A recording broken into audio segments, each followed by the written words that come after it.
The video my son sent. The notification came while I was shaving. A message from my son. No words, just a video. I wiped my hand on the towel, tapped play, and the razor slipped in my grip. The backyard. My backyard. They were laughing. Her laugh, sharp and careless, tangled with his. A fire pit in the center. Flames alive, greedy. And in those flames, my uniform, my medals. Worthless soldier trash, the boyfriend sneered, holding another ribbon like it was confetti. She clapped, pressed against him as if it were some victory parade. My son's voice came faint behind the camera, shaken, silent. He was the only reason I saw it at all. I set the phone down on the sink and stared into the mirror. My face didn't move, not a twitch. The cut from the razor bled down my jawline, thin and red, but I felt nothing. I picked the phone back up, watched again, slower this time. Each flame licked away a piece of my life, and each laugh twisted deeper into something I already knew but refused to admit. I dialed 3 numbers. Calm, steady. His employer, his parole officer, his wife. Yes, he was still married. By the time the sun began to sink, my phone lit up with 34 missed calls. I hadn't answered. I was just getting started. Betrayal isn't loud. It whispers.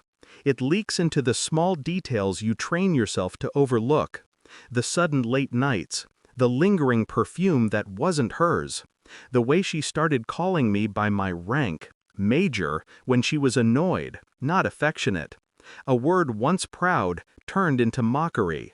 I thought I could out-discipline it, ignore the gnawing suspicions, bury them under morning runs, under silence at the dinner table.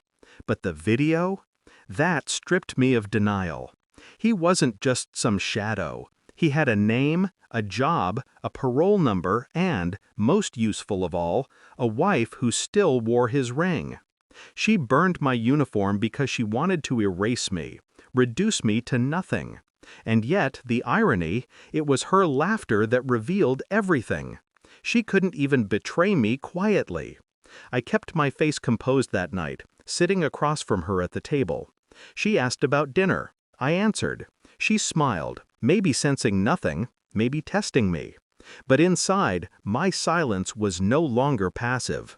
It was tactical. I was already drawing the map of her collapse. The first step was patience.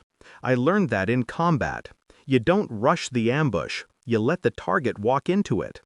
I started collecting, small things first, phone records, bank transfers, screenshots, a call log where her name appeared during hours she told me she was with a friend. I found the parole conditions. He wasn't even supposed to leave the county without clearance. A simple misstep on his part would be fatal. Meanwhile, I watched her. Her eyes when she looked at me, distant, rehearsed.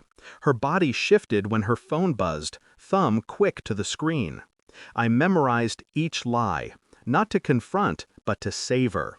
At night, while she slept beside me, I drafted the call to his wife. No emotion in my tone, just facts, dates, evidence. I wanted them to burn together, not in flames, but in exposure. And through it all, I kept still, kept calm. She thought my silence meant ignorance. She thought I was weak. That was the sweetest part of betrayal. The betrayer always underestimates the betrayed. The confirmation arrived on a Tuesday afternoon. DNA results, though I hadn't told her I'd taken them. Our son, mine. That, at least, remained untouched by her betrayal. But the dates told another story. Her affair wasn't recent. It stretched back years, overlapped with deployments. I returned home with the envelope in my jacket pocket. Dinner smelled of garlic and butter. She smiled when I walked in. I set the envelope on the table between us, said nothing. She frowned, opened it, scanned. Her hands trembled. Then her eyes lifted, searching my face for anger, tears, anything she could fight against.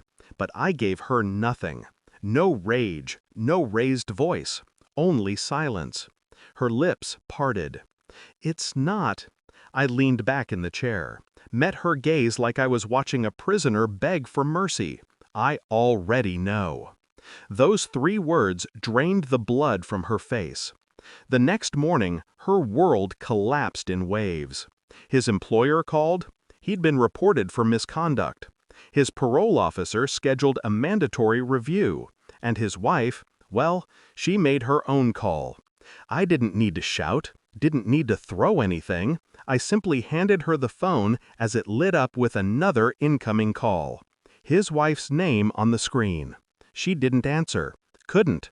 I sat across the room, steady, sipping coffee, watching her unravel. How could you?" she stammered, but her voice broke. "I didn't do this," I said evenly. "You did."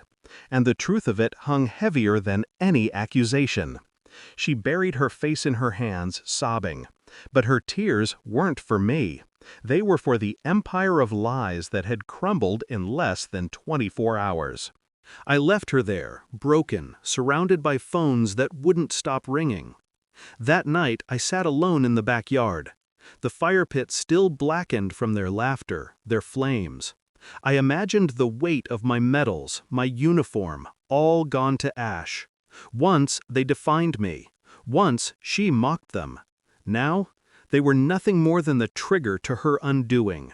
I didn't grieve. I didn't rage. I simply understood. Betrayal had taught me the one lesson the battlefield never did. Sometimes the quietest strike is the deadliest. My phone buzzed again. 35 missed calls now. I let it ring. And in the silence that followed, I felt nothing but clarity. Because the war was over, and I had already won.